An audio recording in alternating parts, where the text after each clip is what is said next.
നാടാകെ വിലക്കയറ്റത്തിൽ പൊറുതിമുട്ടുമ്പോഴും നാടൻ ഉൽപ്പന്നങ്ങൾക്ക് നേരെ മുഖം തിരിക്കുകയാണ് കച്ചവടക്കാർ. വിഷമയമല്ലാത്ത പച്ചക്കറികൾ വിൽക്കാൻ കർഷകർ കടവരാന്തകൾ കയറിയിറങ്ങുമ്പോൾ നേരിടേണ്ടി വരുന്നത് അവഗണന മാത്രം. അമിത ലാഭം മോഹിച്ച് കച്ചവടക്കാർ കാണിക്കുന്ന ഈ അവഗണന കർഷകരുടെയും ഉപഭോക്താക്കളുടെയും ഓണം വറുതിയിലാക്കും.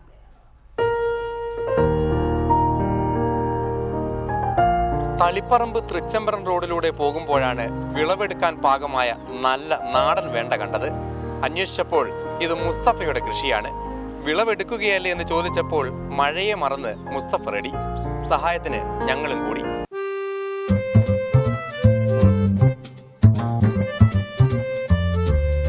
തളിപ്പറമ്പ് അങ്ങാടിയിലെ വലിയൊരു പച്ചക്കറി കടയിലേക്ക് വെണ്ടച്ചാക്കും കൊട്ടയുമായി ഞങ്ങൾ നീങ്ങി. നമ്മുടെ നാടിൻ്റെ സ്വന്തം ഗന്ധവും രസവുമുള്ള വെണ്ടയ്ക്ക ഇത് ടൗണിൽ വിൽക്കാൻ കൊണ്ടുപോയാൽ ഇതിനാണോ ഡിമാൻഡ്, അതോ അന്യസംസ്ഥാനത്ത് നിന്ന് വരുന്ന വിഷ പച്ചക്കറിക്കാണോ ഡിമാൻഡ് എന്ന് കണ്ടറിയാം.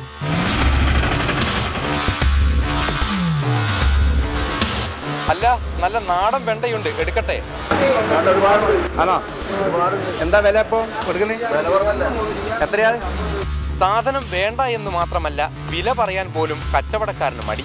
ചുളുവിലയ്ക്ക് വാങ്ങിയ വിഷം അകത്തിഷ്ടം പോലെ ഉണ്ടല്ലോ. അടുത്ത കടയിലേക്ക് നീങ്ങാം.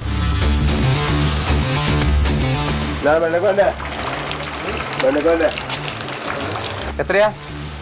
എത്രയുണ്ട്? 15? കിലോയ്ക്ക് 15 രൂപ. അങ്ങനെയെങ്കിൽ മാർക്കറ്റിൽ വെണ്ട വില എത്രയാണെന്ന് അറിയണമല്ലോ. ഇതെത്ര റേറ്റ്? 36 കിലോ. 36? വെണ്ടക്ക എത്ര വില? 35? 32. അടുത്തടുത്ത കട. ഒരിടത്ത് കിലോയ്ക്ക് 36, അടുത്ത കടയിൽ 32. നാടനോട് തികഞ്ഞ പുച്ഛം. നടന്നു തളർന്ന മുസ്തഫ ഒടുവിൽ നക്കാപ്പീച്ചയ്ക്ക് വെണ്ട വിറ്റടിച്ചു.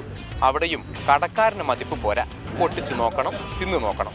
അന്യ സംസ്ഥാനത്ത് നിന്ന് കൊണ്ടുവരുന്ന പച്ചക്കറിയും ഇങ്ങനെ രുചിച്ചു നോക്കുമോ? എവിടെ?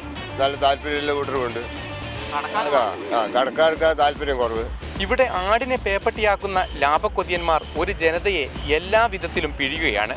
നല്ല നാടൻ പച്ചക്കറി ആവശ്യപ്പെട്ട് കടയിലെത്തുന്നവർക്ക് അത് നൽകാൻ ഇവിടെ കച്ചവടക്കാരില്ല. കൊള്ള ലാഭം കൊയ്ത് വിഷം വിൽക്കാനാണ് ഇടനിലക്കാർക്കും കച്ചവടക്കാർക്കും താല്പര്യം.